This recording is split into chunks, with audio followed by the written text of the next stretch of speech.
This episode of Internet Today is brought to you by Gabby. I guess that nothing should really surprise us anymore. Yet every time we come to terms with the fact that something seems off with our reality, another headline pops up that makes us question both our sanity and whether or not this is all just some big cosmic joke. One of those headlines popped up today, and it's just about the most 2020 headline that we could imagine that doesn't deal directly with abnormal weather, killer insects, or a deadly virus that has brought the entire world to a standstill. That headline is, Trump open to 4-hour-long debate with Biden on Joe Rogan's podcast. So, all else aside, Joe Rogan has had quite a year in 2020, a lucrative year. Back in May, it was announced that Rogan had signed a $100 million deal with Spotify that would bring his Joe Rogan Experience podcast over to their platform exclusively as they try to diversify their offerings from just music into various other categories. That's also funny too, because like literally every artist, every musician on earth is basically that like begging, getting pennies. Meme just like, please, can I have more than like 0.000? Sorry guys, the math doesn't add up. But anyway, here's $100 million, Joe Rogan. Yeah. The rest of you, you'll take your pennies and you'll like it. Yeah. Anyway, he got the $100 million. Also this year, Joe Rogan decided to come out against certain aspects of coronavirus prevention and to question the science surrounding the pandemic in general, which is just great. Yeah, don't worry. Great job, Joe. Yeah. Before all that, it's safe to say that at best he's been pretty divisive politically. Based on who's listening or watching. Yeah, and I mean, look, it's his podcast. He can do whatever the hell he wants with it. But he has been known to give a platform and to normalize pretty terrible people and not do the job you would hope he would do, which is like push back strongly in an educated way against the misinformation or just like bad, hateful shit they say. He's just kind of, Joe Rogan, it's an open forum, he seems like he would be a great guy to hang out with because he'd just listen to whatever you say and be like, that's fucking crazy, dude. That's awesome. Wow. Yeah. You ever smoked weed? Like I have nothing against him really, like personally. I just don't, I find the fact that he's like become this important media figure really fucking weird because he's not a very good interviewer. He just lets the person talk. And the idea of him hosting a presidential debate is disastrous because first off, he's already said he's voting for Trump. And secondly... did he say he's voting for Trump? Yeah. Because he endorsed Bernie. See, that's what's like weird about... He's, like many people in America, Joe Rogan is politically incoherent. Like, most people are not really as ideological as you think. But he'd be a terrible moderator because a moderator... Part of their job is to actually like call out candidates on lies that they're telling and whatnot, and he wouldn't do that. Yeah, he'd just be like, "Wow, that's fucking crazy." But like when I used to listen to him 10 years ago or something like that, I stopped listening to him because it was kind of the same conversation over and over again about psychedelics and weed and all this stuff. See this gorilla rip off this guy's face? And stuff like Pull that. that shit and up, then the guests that he had on were, people that kind of just agreed with his worldview anyway and would talk about psychedelics and stuff. Then he started getting huge guests, but I haven't really listened. I'll see clips on Reddit and stuff like that. But so yes, it's very true that he's had some pretty crazy guests on from the more conservative side of things. But on the other hand, he's hosted and even endorsed previously Bernie Sanders. But then again, he keeps giving Elon Musk a platform to spout his weird bullshit as it evolves. Yeah. But look. His podcast, it's controversial. They talk about controversial topics. They have controversial takes on things and controversial guests and so on and so forth. And because of that, it just creates its own marketing. That's why it's become so massive. Yeah. He's literally the biggest podcaster, or if you want to call him radio show host, or if you want to call him content creator working today in a talk show or interview platform. So the idea that hosting a debate on his show in this of all election years, it doesn't seem so insane after all. I mean, yes, it does seem actually insane, but at this point I've just given up on being surprised. Yeah. So I don't know. This all started from a tweet from retired MMA fighter Tim Kennedy, who this past Sunday said, "On my podcast with Joe Rogan, he offered to moderate a debate between Joe Biden and Donald Trump. It would be 4 hours with no live audience, just the two candidates, cameras, and their vision of how to move this country forward. Who wants this?" I mean, all we can think of when we consider Joe Rogan as a debate moderator would be him interjecting every few minutes to say things like, "Wow, that's crazy." Because he's rarely known to push back on or challenge anything his guests say. I mean, the best we could hope for would be him asking Jamie to pull up video clips to support one of the candidates' claims. And that's another problem. Jamie, can you pull that up? Well, so this is another thing he does that drives me fucking nuts. I'm not a regular viewer or listener of his, but he does this thing where some fucking fringe lunatic guest on his show will say some bullshit. And he'll be like, really? I don't know about that. Like, he's skeptical. And then he's like, Jamie, look that up. And he just inputs into Google, like, the search term of the thing. And it's like, of course, some of the top results are just going to be like, yes. Supporting evidence? Yeah. And he's like, oh, well, there it is. Cool. Yeah, wow, you were right all along. Yeah. Anyways, I'm going to take this at face value and not look into it any deeper. Yeah. So, it would be funny to hear Joe Rogan ask Joe Biden and Donald Trump about, why drugs are still illegal. Because that's a question a lot of us are asking. Yeah, that would be a good question, and he would, and then he would pass them both joints and be like, "Which one's gonna smoke it?" I haven't smoked weed in a very long time, and I've said this before, and I'll say it again. Biden, if you want to win this thing, just say you're going to legalize marijuana. You don't even have to actually do it. Just say you're going to do it. Yeah, I think Kamala came out this past weekend and said something supporting that, and even if it's bullshit, it works. It's pretty rich coming from her, especially. Yeah, well, still, the tweet that Kennedy sent out, it would have and probably should have just garnered attention from both Kennedy and Rogan's podcast communities and then just fizzled out shortly thereafter. What a fun thought that would be. Yeah. But that dang Cheeto in the White House, he just had to nudge in and claim that this is a good idea and that he's totally 100% realistically down for hosting a 4-hour debate against Biden on the Joe Rogan Experience. When prompted with the question from Tim Kennedy's tweet of, who wants this? Trump quote tweeted it and said, I do. Which is smart move. It is. It is for him. Yeah.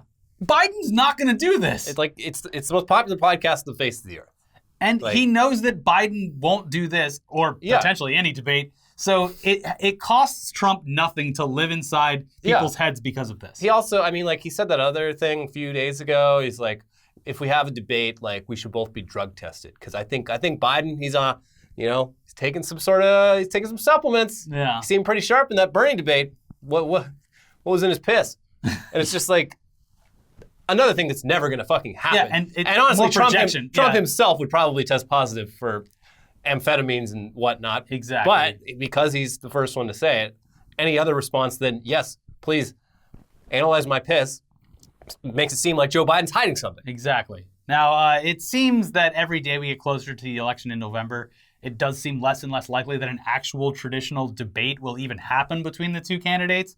And we'd love to say that it's simply because of the coronavirus or something. But if a debate doesn't take place between the nominees, it's going to be because the DNC doesn't think Joe Biden will come out of it looking very good. Yeah. Nancy Pelosi already planted that seed weeks ago. Yeah, we don't want to give a platform to the president. It's like, bitch, he's the fucking president. And it's a fucking election. You can't deplatform the president. Yeah, it's crazy. And to even entertain that idea is incredibly out of touch, much like everything else about you. Retire. Shahid Buttar, if you live in the Bay Area. Anyway, you already know how we feel about Joe Biden. He's definitely not our first or second or third or fourth choice for who we'd like to see represent the Democratic Party or the country. But this is the choice we've got. And he's just not as sharp and clear as he used to be. Trump makes a ton of his own gaffes, but he also doesn't give a single shit about what he says. And his supporters don't either. Yeah, in fact, says whatever. That's one of the reasons they like him. Yeah. He literally doesn't care what comes out of his mouth. As an unhinged baby boomer who can't even keep one train of thought going for more than a few seconds, this man appeals to me. I see myself in him. Makes sense to me. I want him to succeed. Plus, Trump, he can just pop or snort a few Adderall, prop himself up for a few hours, and pull out a bunch of bullshit that Biden can't answer because half of it would be made up or completely false anyway. Yeah. I can't answer that question because there's no reality. It's not based in reality. Just a fire hose of lies. Yeah. The ideal scenario would be a debate where there are fact checkers that have to interject in conversation to keep both politicians honest. But in that case, there probably wouldn't be much substance to the entire spectacle anyway because they would have to stop Trump every few seconds and it would just turn into a debate or from a debate between the candidates to a yelling match between the president and whoever the fact checkers are. While Joe Biden just stands there, which is probably the best case scenario for Joe Biden. Yeah. And the whole thing, it's going to be a mess regardless, whether Joe Rogan has any involvement or not. And I don't know, I guess we should just enjoy this relative calm that we're experiencing right now in the wake of the RNC and the DNC, because once it has become October, all bets are fucking off, and this election is going to start getting insane, or at least even more insane than it currently is. Yeah. Keep an eye on William Barr specifically, because that dude's absolutely going to use his position as Attorney General to pull something out of his ass in order to skew public opinion in a very big way. It's the October surprise, and it is coming. Yeah. Biden, on the other hand, will probably just continue to try and convince Trump supporters that he's actually conservative and they should vote for him. No, you see, you shouldn't vote for Trump, you should vote for me. Because trust me, I believe in everything Donald Trump does. I just find him a bit vulgar. Yeah, and people won't care as much. What a pitch. Yeah. They're not going to listen to that because it's a terrible pitch. And voting for Trump means dunking on the libs, their favorite thing. And it's literally the only thing that they care about at this point, really. Trump hasn't really fulfilled any of the things he promised he would. No. But it's fine because he's triggering the libs. Yes. Even if they're, in a lot of cases, clearly voting against their own self-interest. Yeah. A lot of them, they'll take a bullet for this guy. I mean, just look at the rally he held this past weekend in Nevada. It was indoors with thousands of people in attendance. They don't give a shit. They are completely committed. There's no going back for them. No. The Nevada thing is bonkers. Yeah. It's like... But he was questioned by like a local outlet, like, aren't you worried about getting it by being indoors with all these people? And he's like, well, no, because I'm plenty of feet away from the actual people. I'm up on stage. Okay, but like, there's nobody around me. Like, oh, but what about the people? No, but I'll be safe. Yeah. Yeah. Anyways, we have some quick stories about good old Jacob Wohl and Jack Burkman, as well as an update to the U.S. military recruitment efforts on Twitch. But first, let's take a quick second to thank today's sponsor, Gabby. When you've had the same car insurance or homeowner's insurance for years, you kind of get trapped into paying your premiums and just not thinking about it. Do I even have options? I don't know. And that makes it really easy to start overpaying for things, and you might not even realize it. Stop overpaying for car and homeowner's insurance now. See about getting a lower rate for the exact same coverage you already have thanks to Gabby. Gabby takes the pain out of shopping for insurance by giving you an apples-to-apples comparison of your current coverage with 40 of the top insurance providers like Progressive, Nationwide, and Travelers. You just link your current insurance account, and in just minutes, you'll be able to see quotes for the exact same coverage you currently have. Gabby customers save $825 per year on average. If they can't find you savings, well, it sounds like you've already got a great deal. And they'll let you know that you do have a great deal already, so you can relax, knowing that you have the best rate out there. And they'll never sell your info, so no annoying spam or robocalls. It's totally free to check your rate, and there's no obligation. So take a few minutes right now and stop overpaying on your car and home insurance. Go to Gabby.com/todaydaily. That's GABI.com/todaydaily. Gabby.com/todaydaily. Thank you for sponsoring the show. All right, now back to an update on some members of the Internet Today Rogues Gallery. Jacob Wohl and Jack Burkman. They've somehow figured out a way to finally top themselves. We've been waiting for it. This one's next level. Yeah, time doesn't really exist anymore, so I can't remember when the last video we covered them was. It might have been 2, maybe 3 weeks ago. We were like, but really, how are they going to top what they've already done? Well, they did. And you're wondering, how is that possible? Well, it appears as though they orchestrated a fake FBI raid on Jack Burkman's property in an attempt to get some press and look as though they'd seriously uncovered some crazy shit that would make the government pounce on them so that they couldn't get away with it. Yeah. But, I mean, really, swatting your own house is seriously some next-level big brain activity, so you gotta hand it to them.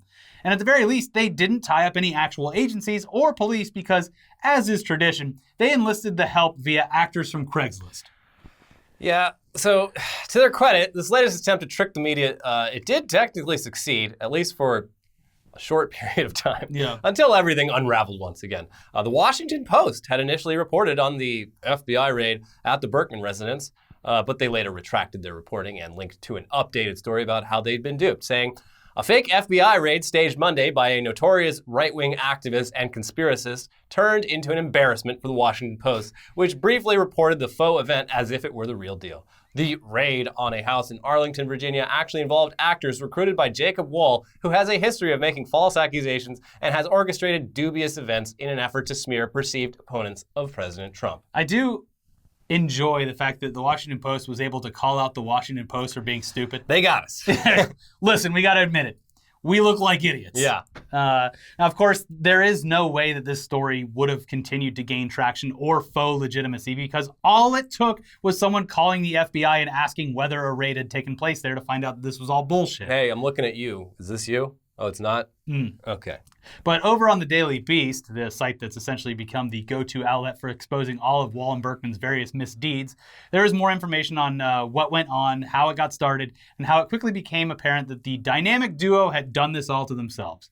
Quote, on Monday, a Virginia man who responded to a Craigslist ad seeking actors to play FBI agents for a television pilot came forward to say that he'd been roped into the latest hoax orchestrated by bumbling right-wing smear merchants Jack Burkman and Jacob Wohl. The article continues. Tommy Abraham told the Daily Beast in an interview on Monday that the Craigslist ad offered $400 cash payments to white male actors who agreed to don FBI badges and windbreakers and film a series of scenes at Burkman's home in Arlington, Virginia.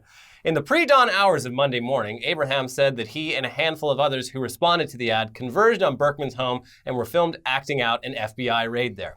Abraham supplied documentary evidence to back up his assertions, including emails from an address bearing the name of a company Wohl once ran. Abraham provided the Daily Beast with emails between himself and the person who created the Craigslist ad early this month seeking actors for the fake FBI raid on Monday. The person identified himself as Jacob Klein, but Abraham said that he discovered after meeting the man on Monday that he was actually Wohl. No, I'm Jacob Klein. Jacob Klein. Yeah. The email showed Jacob Klein sharing details of what he said would be a television shoot at Burkman's address around 5 a.m. Monday morning. We ask that you show up wearing khaki slacks, black leather shoes, white dress shirt, and tie of your choice, he wrote. You should be clean-shaven. In emails, Wohl told Abraham the role was for a police drama and that he'd be acting as an FBI special agent. He was instructed to ask for Jacob Klein when he arrived on scene. He said Wohl and Burkman told him when he arrived that the scenes they were filming would be, quote, used for multiple shows, a couple unaired pilots. I'm Michael Scarn, not Michael Scott. The DC area Craigslist needs like a fucking disclaimer at the top of every page. Like this might be things Jacob to Wohl. watch out for. Mm-hmm. You know, we got emailed by one of the women involved in one of Jacob Wohl's schemes. Wait, we did? But I'm convinced that it's actually Jacob Wohl trying to honeypot us. Oh. So I just didn't reply. Yeah. Also, I don't care. Yeah.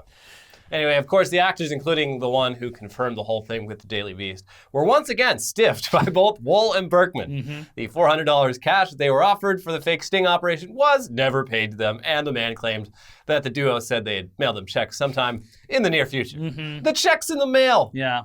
We're going to make a wild assumption here and say that those actors are never going to get paid. Mm-hmm. Yeah, you're kind of screwed here, buddy. Mm-hmm. But hey, you are a cog in the wheel of the Burkman-Wohl Express. Yeah. And you're a part of history. Yeah, literally a part of history. So that's not nothing. All you had to do was wake up really early and act like you were an FBI agent. If Wohl and Burkman were around in like the late 60s, early 70s, they'd have just hired a bunch of actors to break into the Watergate Hotel. Yeah, exactly. No, the president is fine. These are just actors. Yeah, so the door is going to seem locked. Like, that's for realism. Like, we want to make it seem like you're really knocking that door down. Mm-hmm. So go in there, steal the files. It's acting. The files, and you're going to be a star. Yeah. Anyway, though, let's move on now to a story that we've been covering for a few weeks, or maybe even longer than that. Yeah. The ongoing saga of the U.S. military streaming on Twitch and using that platform to shamelessly recruit America's youth by showing them how cool it is to join the Army or the Navy. Because you can get paid to hang out and play video games on stream all day instead of, I don't know, being involved in like actual real combat scenarios and putting your life on the line. Or just like severe boredom, being stuck on some base somewhere far away. Or drone striking like a wedding or something, having to live with that on your conscience forever. Or, you know, any number of things. No, you're just going to sit there and play League of Legends. It's fine. Yeah, and look, we know you're going to comment about it. So we'll preface this by saying that a lot of people wrote us last time, and they're correct technically. The military does provide financial incentives for underprivileged youth. Yeah. Things like college education, home loans, medical care, and so on. Great stuff. Yeah. But we should remind you that it's kind of messed up that you would need to serve in the military in order to qualify for things that should be basic in your life and are in most other countries. Health care, a decent education. Yeah, you shouldn't really have to serve in the military. You shouldn't have to like potentially get killed for those things. But I digress. There is yet another development in the military Twitch streaming saga. Yeah. And this one hits pretty close to home. Yeah, I was streaming the other day, and we were about to start a game, and I went to go check and see if any of my other streamer friends that I follow were playing Among Us, and maybe we could jump in and join them before the regular team jumped on. And so I found that there was someone that was playing Among Us. It was America's Navy. And so I went in there and immediately saw the names that they were playing with, which was Japan 1945, Nagasaki, and a black character, the color, actual black color, but their name was Gamerword, which you can assume what that means. You get it. And within the stream, yes, they did assume what that means. They were all joking about the terms that were being used. Yeah, I'm going to say it. It was apparently the Navy claims they were not active members of the U.S. Navy, They're but lying. they were still close friends of the person that was streaming. Okay. So what I did was, we were watching it on stream and having a little bit of fun with it, but I sent the link over to General Jordan G. Fuel Ewell, and so he then took screenshots and tweeted about it. Ipso facto, it blows up online, and now everyone's reporting on it. And it turned out that today, the person that was streaming has been fired by the Navy, and the Navy might be in trouble with Twitch because of this stream. Wow. Where they glorify the bombing of Japan. All you had to do was not that. Yeah. And you would have been just fine. Maybe not laugh at the fact that the black character in the game was named Gamerword. Yeah. Wow. Great job, Navy. Anyway, here's the Navy's official response. We recently had a stream of the game Among Us where 3 non-Navy affiliated users decided to use extremely inappropriate in-game usernames. This is according to Commander Laura Bollinger of the Navy's Public Affairs Office. We do not condone those usernames, and Navy Goats and Glory's immediate response was not quick or correct. Our streamer should have immediately left the game and refused to play with users who were unapologetically inappropriate. The streamer's reaction to the situation was unbecoming of a member of our team, and he will no longer be streaming as a part of Goats and Glory. Great name, by the way, for their streaming team. Additionally, we are reevaluating how we vet users allowed to play with us on stream in an effort to ensure that this does not happen again. So there you go. We've made a change. We've made a change to Twitch and the Navy's policy as far as streaming goes.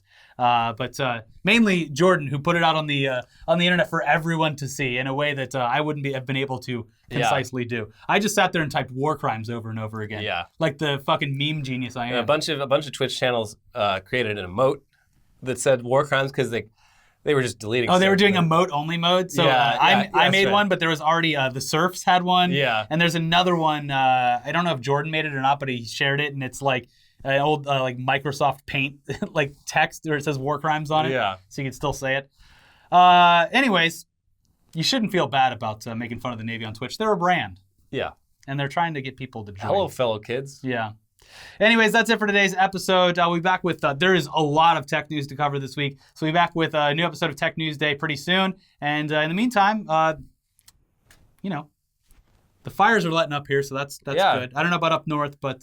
starting to be able to breathe. Yeah, I went for a walk today and didn't have a headache immediately afterwards. Yeah. So that's good. We're working our way back. Nature is healing. Yeah, exactly. We are the virus. We'll see you guys soon. Bye.